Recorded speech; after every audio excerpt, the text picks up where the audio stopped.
making a daily planner. Let's add some page links. Click on Edit and then Add Link.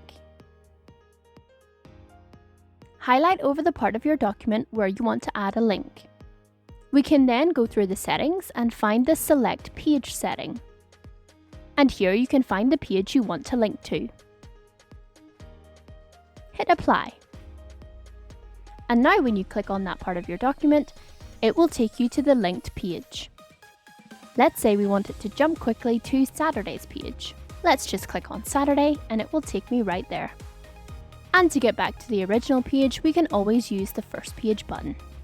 Now let's do the same thing, but this time link to another document.